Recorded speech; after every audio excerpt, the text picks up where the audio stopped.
Boa noite a todos. Hoje estamos aqui com o Dr. Cássio Sartório, médico especialista em reprodução humana assistida, aqui da Clínica Vida, que vai hoje participar com a gente de um papo e o tema é aborto de repetição.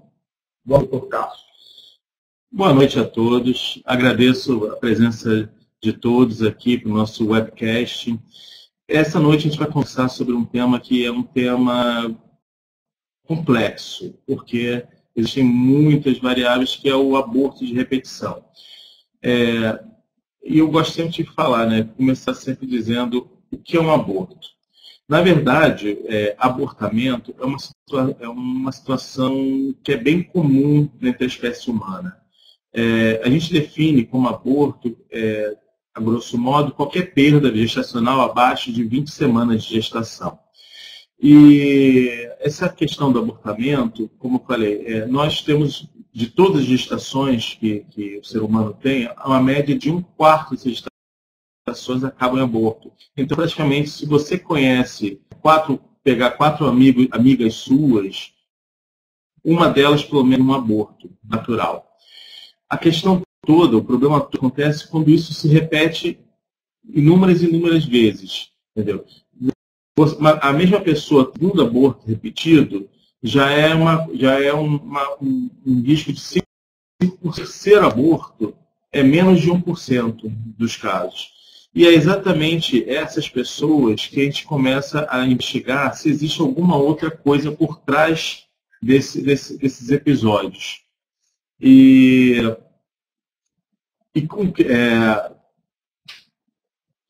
quais são as principais causas do abortamento? Na verdade, a gente separa essas causas em as causas genéticas, as alterações genéticas, que é o principal fator que leva a esses quadros de abortamento. Cerca de 40% de todos os abortamentos são decorrentes de alterações genéticas do embrião.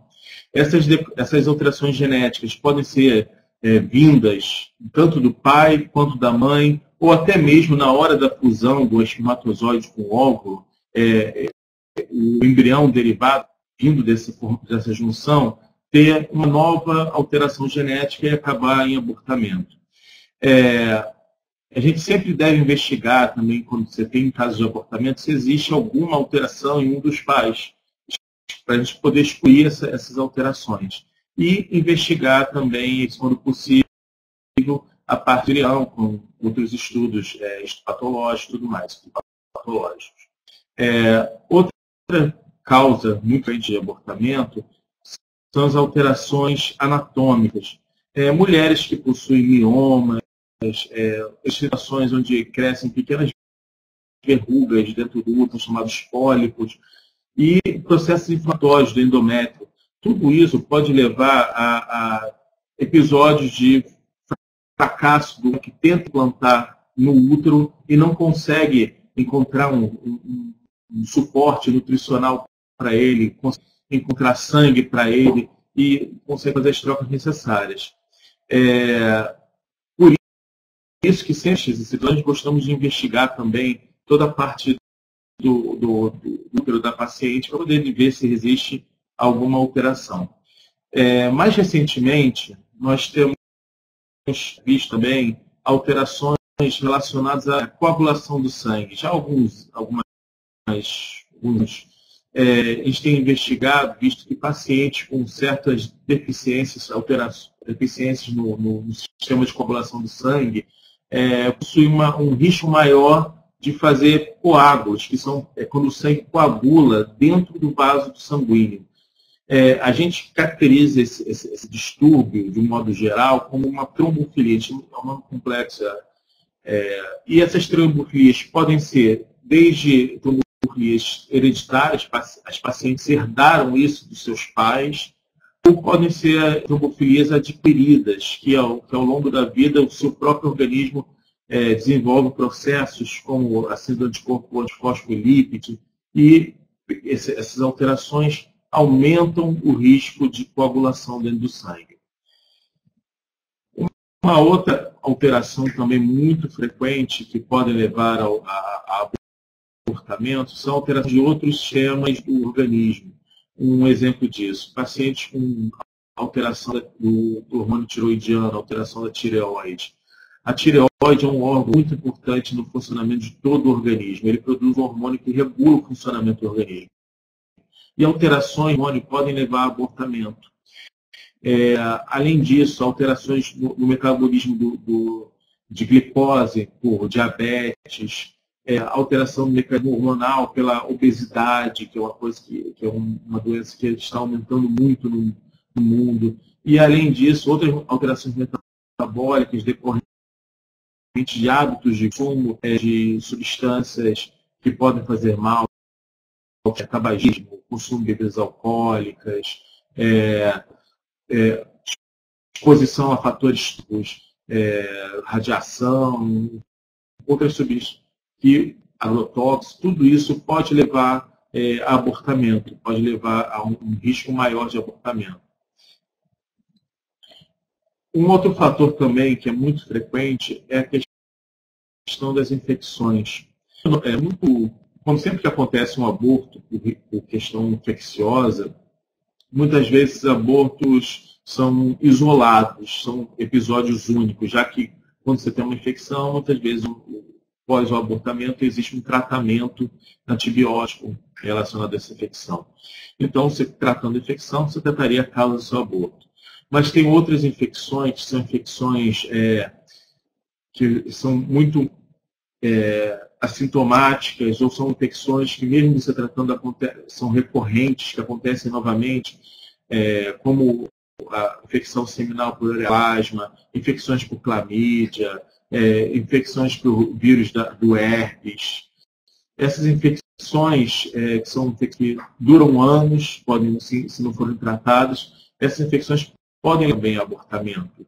Então, é sempre necessário a gente investigar se existe alteração, algum risco de infecção e tratar os episódios de infecção antes de seguir na investigação de outras investigações de abortamento.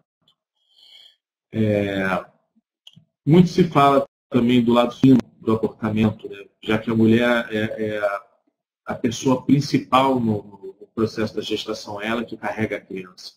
Mas existem fatores também relacionados ao lado masculino que leva ao abortamento. O homem, quando mais maior idade, ou o homem que tem exposição a fatores tóxicos, fatores de risco, podem ter uma alteração no DNA, que é a chamada fragmentação do DNA do espermatozoide. Esse DNA, para poder caber no espermatozoide, ele é espiralado, ele fica todo compactado. E a exposição a esses fatores tóxicos pode fazer com que o DNA se quebre. Existe mecanismo do organismo para consertar esse DNA, mas às vezes esse mecanismo não funciona de forma adequada. E essas alterações do DNA, decorrentes da alteração do espermatozoide, levam ao abortamento também na mulher. A grande questão em relação ao abortamento é a questão imunológica. A questão imunológica é uma questão que entra muito em debate hoje em dia em relação aos abortamentos.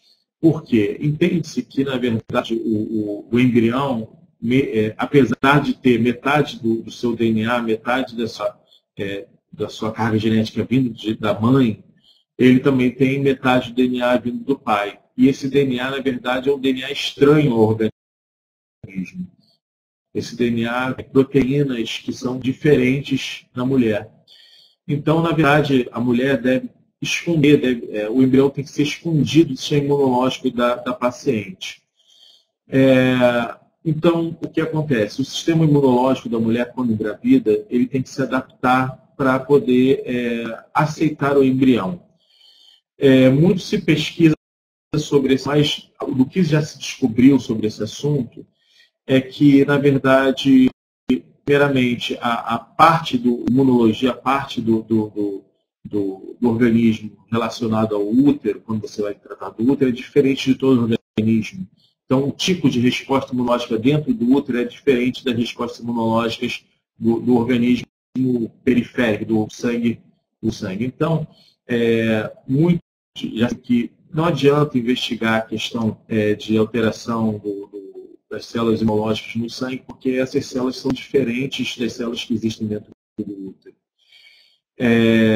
Além disso, tem sido proposto vários tratamentos diferentes, mas até hoje não temos nenhum tratamento que seja realmente eficaz em relação à parte imunológica.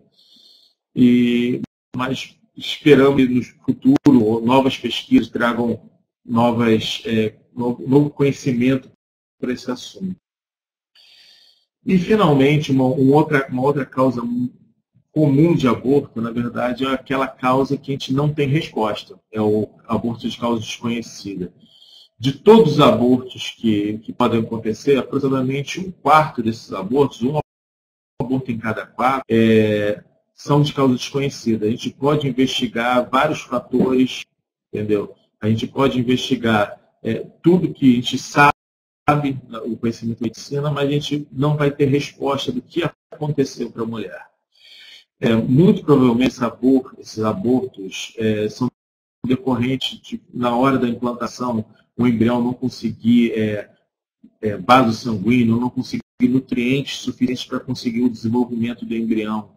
Ou até mesmo o embrião, na hora do desenvolvimento, ele precisa, as células, quando vão formar realmente o organismo, o embriãozinho, elas precisam se dividir de uma forma em que formem o braço, formem o coração, e qualquer falha nessa realização das células, se as células se formam de forma... O organismo acaba parando o movimento, apesar de ser um embrião que é um embrião normal, um embrião que conseguiria implantar, mas por um erro de formação, na hora da formação do embrião, ele para não desenvolver uma criança com problemas. A questão do abortamento, na verdade, é uma questão muito delicada. Isso porque mexe muito com os casais, já que o desejo de gestação é um desejo muito inerente a todos nós. E você conseguir engravidar e perder, na verdade, isso traz um transtorno, um sentimento de falha muito grande. Mas, na verdade, o que a gente tem que pensar é que, mesmo que aconteça isso conosco, a gente sempre deve persistir naquilo que a gente deseja para conseguir. Só a persistência vai conseguir fazer com que a gente alcance o nosso maior desejo, que é a gestação. Então, mesmo que aconteça isso com você, saiba que a gente tem como tratar, que a gente tem como pesquisar aquilo que acontece.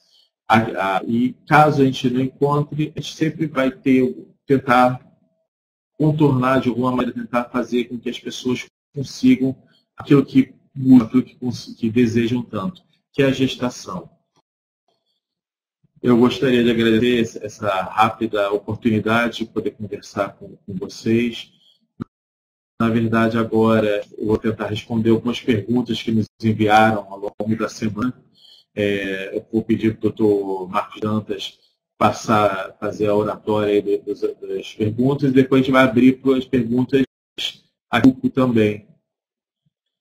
Então, doutor Cássio, muito obrigado aí pela apresentação, muito esclarecedora. Eu lembro a vocês que no formulário de inscrição que vocês fizeram para o webinário, havia um campo específico para perguntas, e nós recebemos uma série de perguntas. Gostaria de lembrar também que o webinar está sendo transmitido pelo Facebook, pela nossa página do Facebook da Clínica Vida, e você também pode mandar pergunta por lá, suas perguntas por lá, e nós já estamos recebendo perguntas aqui através do chat. Mas eu vou começar com uma pergunta que nós recebemos aqui através do formulário de inscrição, que parece que é a dúvida de muita gente. Muita gente perguntou sobre isso. Qual o tempo que deve se aguardar após um aborto para tentar uma anuação, no caso? Há muito tempo se discute isso. Antigamente a gente falava para esperar 3 meses para conseguir engravidar novamente, isso para o organismo tentar se reorganizar. Mas já tem os bem mais recentes que falam que não é necessário esperar nenhum tempo. O mês seguinte, o mês começou, vou lá novamente no mês seguinte, já pode ser tentado sem risco de novos abortos, sem ter nenhum risco a mais de ter um episódio de abortamento. Então, na verdade, hoje em dia, não é necessário nenhum período a mais de resguardo após o abortamento. Doutor Cássio, nós vamos alternar, né? Nós temos aqui perguntas recebidas antecipadamente, mas o pessoal que está participando no chat está mandando perguntas. Você pode colocar sua pergunta aí na parte inferior esquerda da tela, na janelinha do chat, que vai ter o maior prazer em esclarecer. Então, já chegou uma pergunta aqui também sobre a hidrossalpinge. A salpinge é causa de dificuldade na implantação? Na verdade, a pinge é uma causa de dificuldade. Isso porque a eringe, quando existe uma obstrução na trompa do útero, ele começa a acumular secreção nessa trompa. E o organismo, para tentar curar essa acúmulo, tentar normalizar isso, começa a jogar células de defesa naquela região. Essas células, elas produzem substâncias químicas que são tóxicas para tentar matar qualquer micro-organismo que não deveria estar lá. A hidrossalpinge, à medida que vai aumentando o acúmulo de líquido da trompa, chega uma hora que fica tão cheia a trompa que ela acaba extravasando. Ela vai ou para dentro do útero ou para dentro do abdômen. E se esse líquido inflamatório cai dentro da cavidade do útero, quando o embriãozinho está lá dentro, acaba que, por ser uma substância tóxica, acaba levando ao óbito do embrião. Então, sempre que nós diagnosticamos a hidrossalpinge, é recomendado a retirada da trompa, ou então, pelo menos, ligar de uma maneira que esse líquido não caia dentro do útero. Tá bom, doutor Cássio. E aqui, nós somos aqui na Clínica Vida uma clínica de reprodução humana assistida. E vieram algumas perguntas relacionadas, porque muitas pessoas procuram porque tem abortos de repetição. E tem aqui que parece que toca em técnicos. As mulheres que fizeram FIV, fertilização in vitro, têm maior probabilidade de estar por conta da idade? Quer dizer, me parece que a pergunta toca no fator FIV e no fator idade, né? Na verdade, a questão da morbidade é relacionada à parte genética do óvulo. Nós sabemos que a mulher nasce com todos os óvulos que vão ser usados ao longo da vida dela. E à medida que ela vai envelhecer, os óvulos que ela tem vão envelhecendo junto com ela.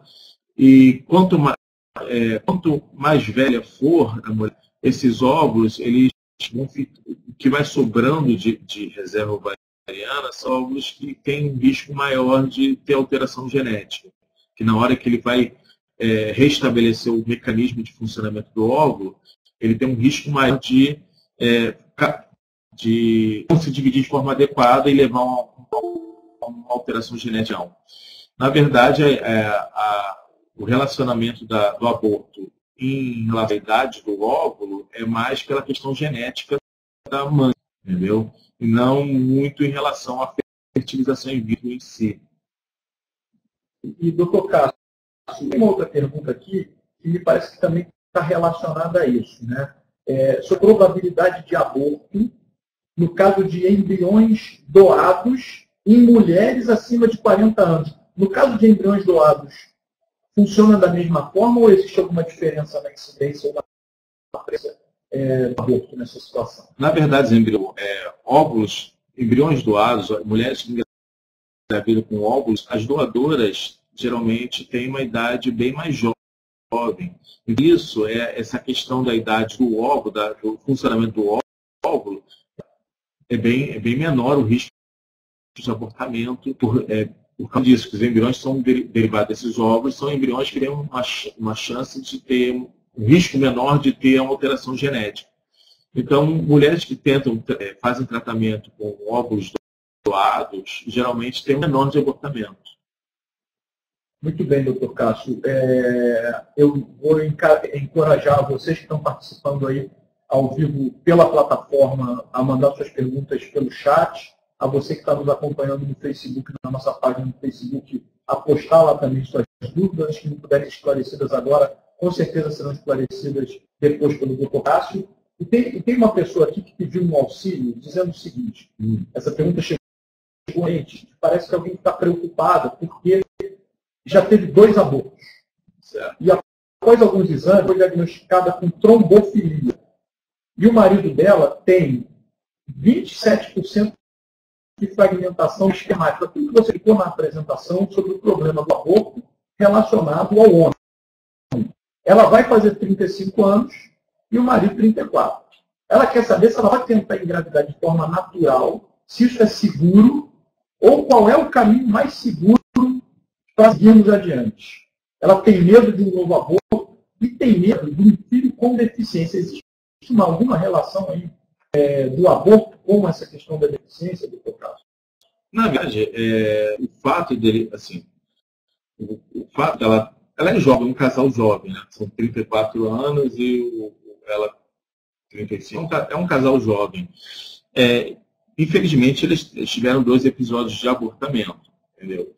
É claro, assim, que fazer um tratamento, nós temos que tentar se existe algum outro fator para ele ter esse abortamento, além da questão da fragmentação do DNA. Se for só esse caso isolado, a gente pode tentar tratar o homem para corrigir essa fragmentação, melhorar essa qualidade do espermatozoide e o casal tentar engravidar de forma natural, já que já conseguiram engravidar 2 vezes. Mas isso, como eu falei, a gente tenta cercar toda a investigação do casal para ver se não tem nada mais que possa propiciar o aborto. Isso porque, na verdade, assim, o fato de fazer fertilização não impede um casal abortar, entendeu? Então, eles poderiam tentar engravidar natural, entendeu? Ela na verdade, deve primeiro procurar o ginecologista dela para poder investigar o caso dela, ver se existe alguma coisa a mais, entendeu? Não tendo nenhum outro fator de risco, poderiam tentar, mas sabendo que, sim, infelizmente, pode acontecer novamente. E se acontecer novamente, aí existem outras investigações que, na verdade, só a parte da fertilização realmente resolve, que é a parte de investigação genética do embrião. Que para você poder investigar um embrião, saber se o embrião é geneticamente normal, a gente precisa ter esse embrião no laboratório para poder biopsiado e, desse jeito, investigar se tem alguma coisa a mais. Mas, de um modo geral, não existe contraindicação para esse casal tentar engravidar. E parece que essa sua resposta também, doutor Cássio, vem de encontro a uma outra dúvida que uma pessoa nos mandou antecipadamente. Você falou um pouco de análise genética. Na realidade, ela já fez 2 fertilizações in vitro. Ela diz que os embriões chegaram à fase de blastocisto, mas elas não conseguem sobreviver à implantação. Há alguma relação do abortamento com a questão do blastocisto? Na verdade, a falha de implantação, o embrião não conseguir implantar, as causas são bem parecidas com as causas de aborto, mas existem outras causas também que podem levar à falha de implantação. O blastocisto, na verdade, é um embrião que a gente tem o maior potencial de conseguir gestação. É um embrião que a fase embrionária que tem maior chance de implantação. Isso porque é um embrião mais avançado. Embriões, quanto mais jovens, tem uma chance menor, mas também a gente não sabe se esse embrião que está em V2, V3, terceiro dia, segundo dia, se ele iria chegar ao blastocisto. Então, na verdade, é uma questão de seleção. O blastocisto é altamente selecionado. Então, por isso é que ele possui essa chance de implantação. Mas, assim, ela deve investigar, na verdade, ela tem que falar com o médico dela para investigar se existe algum outro fator relacionado à implantação, que é o próximo passo dela. Então, ela que já fez 2 filhos, já com blastocistos, quer dizer, ela chegou no limite ou na verdade, ela deve tentar isso alguma outra vez? Na verdade, ela deve tentar engravidar de novo com blastocisto, mas antes disso, o ideal é que ela faça a investigação para ver se existe algum outro fator que dificulte ela engravidar, o embrião implantar.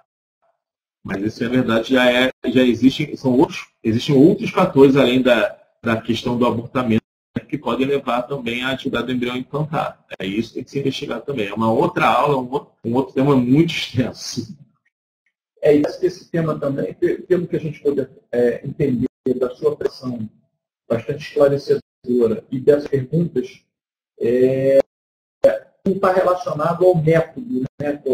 De que maneira a mulher engravidou. Porque tem uma pergunta aqui, uma paciente mandou antecipadamente, se numa inseminação artificial o aborto espontâneo pode se repetir ou ser mais comum. Aquilo que eu falei, na verdade, assim, independente da forma que a mulher engravidou, sempre existe a chance de abortamento. Isso até, vamos dizer assim, mesmo que você afaste, o abortamento tem várias causas.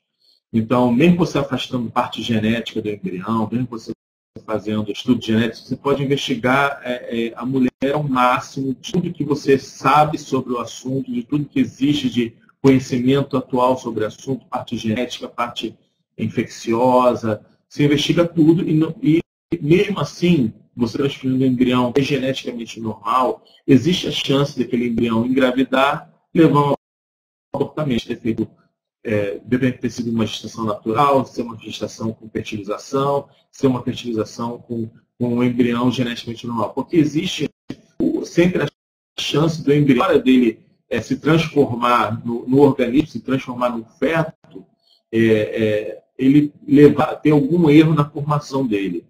Entendeu? E aí acabar em abortamento por um mecanismo que é totalmente natural, um mecanismo de seleção natural. Porque se forma um embrião com uma alteração de cardíaca grave, se forma um embrião com uma alteração de fígado, uma alteração orgânica do embrião muito grave, essa gestação não vai à frente exatamente para proteger, para não ter uma criança com essas alterações genéticas. Então, nem sempre o aborto deve ser visto de uma forma negativa. É até uma forma de proteção da natureza para você não ter crianças com problema. E uma outra pergunta sobre gravidez química. Ela diz que quer entender melhor se isso poderia ser uma forma de aborto. A gravidez química, na verdade, é uma definição médica. A gravidez química nada mais é de que uma mulher que engravidou, entendeu? Você tem o beta-HCG. O beta-HCG é um hormônio que só aparece quando existe tecido trofoblástico, tecido placentário, entendeu? Então, normalmente não existe esse hormônio na mulher. Então, significa que existe um embrião ali, um início de um embrião trabalhando, crescendo ali. Só que, por algum motivo, ele acaba em abortamento, um abortamento bem precoce, entendeu? E aí você não consegue ver esse embrião aos exames de imagem, ao ultrassom e tudo mais. É isso que nós chamamos de gestação química. É uma mulher que engravida e aborta bem precoce, aborta bem no comecinho da gestação, antes mesmo do embrião ser som. Então, a gestação química nada mais é do que um tipo de aborto, um aborto bem inicial. E também, como tal, deve ser investigado. Muito bem, doutor Cássio. Nós estamos completando aí já um pouco mais de 30 minutos da nossa transmissão. Nós vamos, para encerrar, aí ouvir suas últimas palavras. As pessoas que todas as suas perguntas respondidas, na medida do possível, nós podemos responder aí através do e-mail. Eu gostaria de alertar que essa apresentação está sendo dada, ela vai estar disponível no canal do YouTube da Clínica Vida a partir da semana que vem. Então, para você que nos acompanhou aqui, ou tem alguém que não conseguiu nos acompanhar ou quiser rever algum aspecto dessa apresentação, ela vai estar disponível para você a partir da semana que vem. Nós vamos colocar um vídeo comemorativo aí das nossas 1000 vidas. Nós comemoramos 1000 bebês nascidos na clínica no ano passado. Mas antes disso, eu passo para você, doutor Cássio, para as suas palavras finais aí de agradecimento ou de esclarecimento, antes da gente encerrar a nossa transmissão. Eu agradeço a todos que tiveram a oportunidade de acompanhar aqui no nosso webcast. Fico muito feliz de ter tido essa oportunidade de conversar com vocês. Espero ter esclarecido as dúvidas, entendeu? E eu sei que quem está aqui assistindo provavelmente deve ter passado por uma situação semelhante. E o mais importante em relação ao abortamento é, como eu falei, nossa vida sempre existe percalços, sempre existe sempre um caminho não muito fácil de ser percorrido. E se por acaso você caiu, ou se você sofreu um abortamento, aconteceu contigo, não desiste. Entendeu? O final do caminho é sempre melhor. Então, não adianta você ficar sentir a gente sente triste, a gente sente a perda, mas para conseguir aquilo que a gente quer, a gente tem que correr atrás, a gente tem que procurar ajuda se for necessário e sempre continuar o nosso caminho. Então, agradeço a todos que tiveram a oportunidade de estar aqui comigo. Boa noite para todos e espero ter esclarecido as dúvidas de todos. Boa noite. Qualquer dúvida adicional pode ser encaminhada para o nosso e-mail, atendimento@vidaperto.com.br, e eu vou deixar com vocês o vídeo comemorativo das 1000 vidas geradas aqui na Clínica Vida, que nós completamos no final do ano passado. Uma boa noite a todos.